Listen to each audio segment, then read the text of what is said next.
The last part of the assembly of the main shaft is the speedo gear, and for me it's these two gears here. It's like a reluctor wheel, which I believe is for the like the electronic speedometer, and then the mechanical gear, which is what I use. And then you have one of those fancy retainer clip things. So the first thing that goes on is a reluctor wheel. I've used some assembly lube to put an anti-rotation ball in there, and I've also marked the gear. You see with black here, so I know where the groove is for the rotation ball, so I can get it lined up. Let's see how we do here. Another anti-rotation ball. Put some assembly lube in there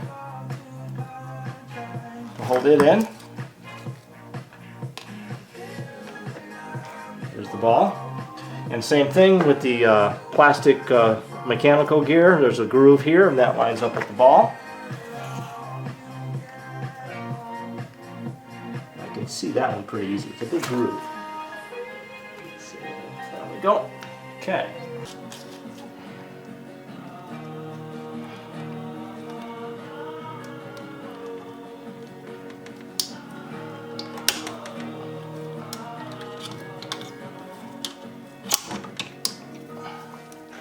Make sure it gets in the groove all the way around. So time to take this off and really put it on for good. Well, how this goes on is there's some shims. I don't know if you remember when we kind of test fit the shaft in originally. There was a whole series of shims. So those fit back into here. Okay. Right into that. Sorry. So they fit into this recess here. Okay, just like that. And this thing goes on with this prong to the top. That's what holds the throwout bearing, keeps the throwout bearing from rotating.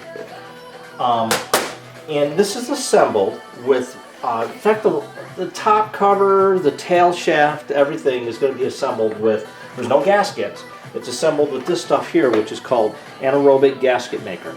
So you basically just put this on. This is the gasket. And this stuff stays pliable until there's no air gap. So I put a bead of the anaerobic gasket sealer on here. I oiled up the seal, and then I also, it has those shims in here. It has the shims, oil on the seal, shims, and I actually just took some of that assembly lube to keep those shims in place while we try assembling this. So it goes with the rod shaft thing for the throwout bearing to the top.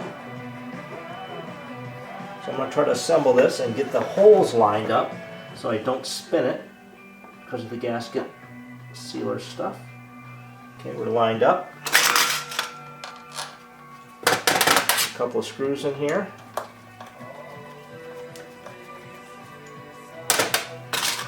Hold this in place. So these are to be torqued down 12 to 16 foot-pounds, so I'm doing them at 14 and a half. So I'll just do it in a star pattern.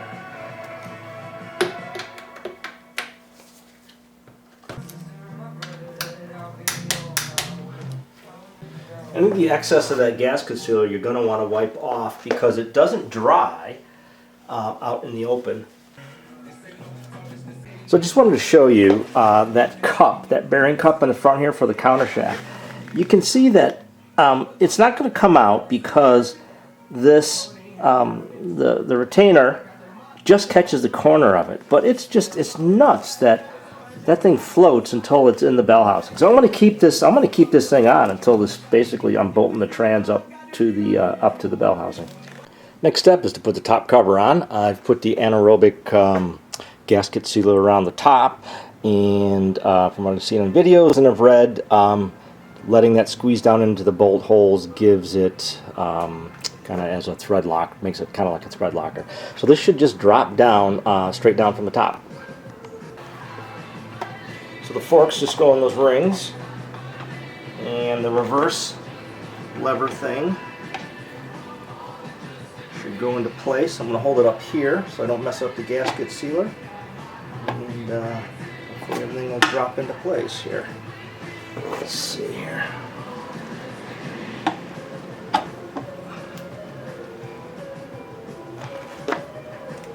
18 to 22 foot-pounds. I'm going to do them at 19 and a half, I guess, right in the middle.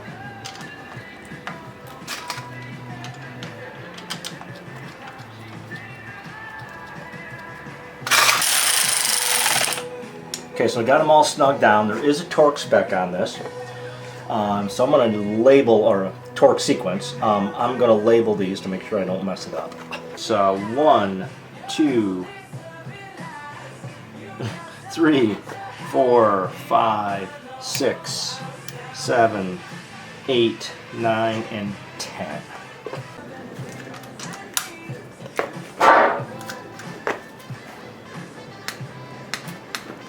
One,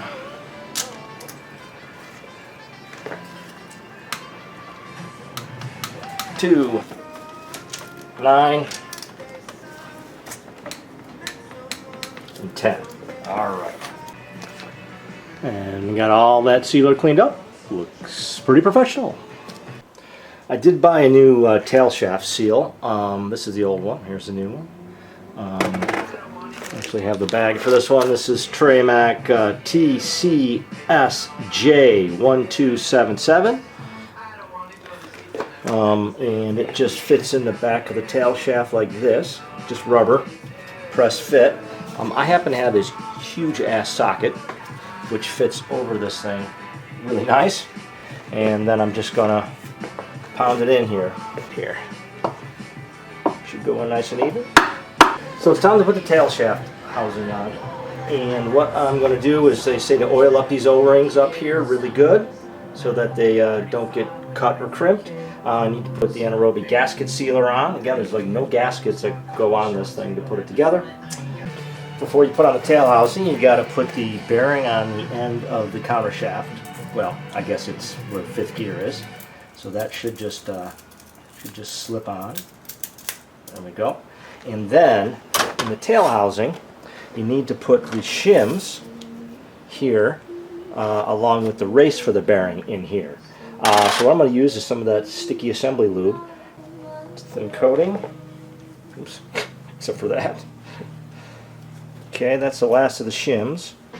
And then I'll do the same thing for the race. Try to hold all this in.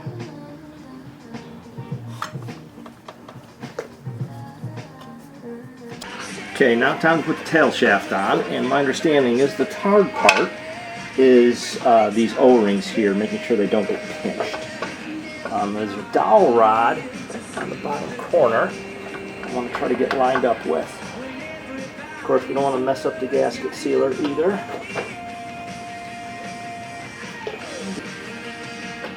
There we go.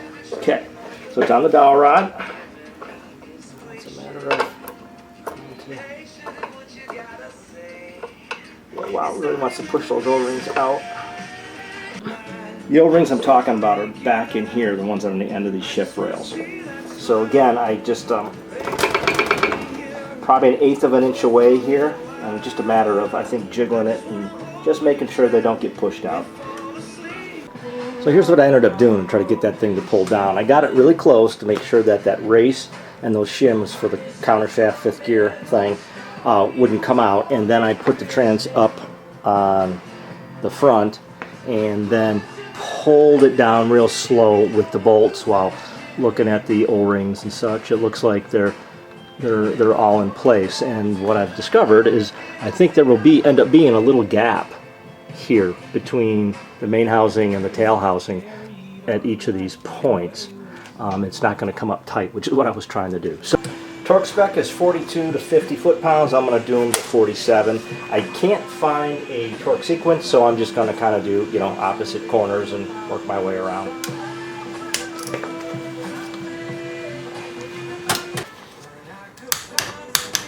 Okay, all down to 47 foot-pounds. Next step to install the shift lugs. So put the 3/4 in first, and it's got to kind of mate with this lug here on the shift rail, the main shift rail. So let's pull it back. There we go. And then 1 and 2 gets put on here.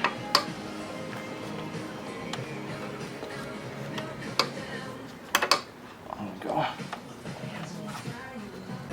This is the reverse lockout tab.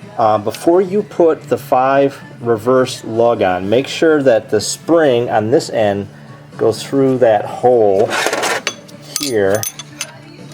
Let's see here, hold on. Right there. Goes through into that hole there, and it keeps the spring and keeps the bias of this lug going that way. Once that spring tab is in this hole to hold it, then on this side, the spring, there's another tab that's got to get to the other side of this lug here, which I can't do one-handed, so let me do it and I'll show you. A little hard to see, but that's the tab to the spring on this side of the lug. And actually, if you look in here this way, boom, you can see the tab in that hole. That keeps this thing spring biased towards the lug. And then the 5 reverse, it's probably going to be the hard one, it's the last one in.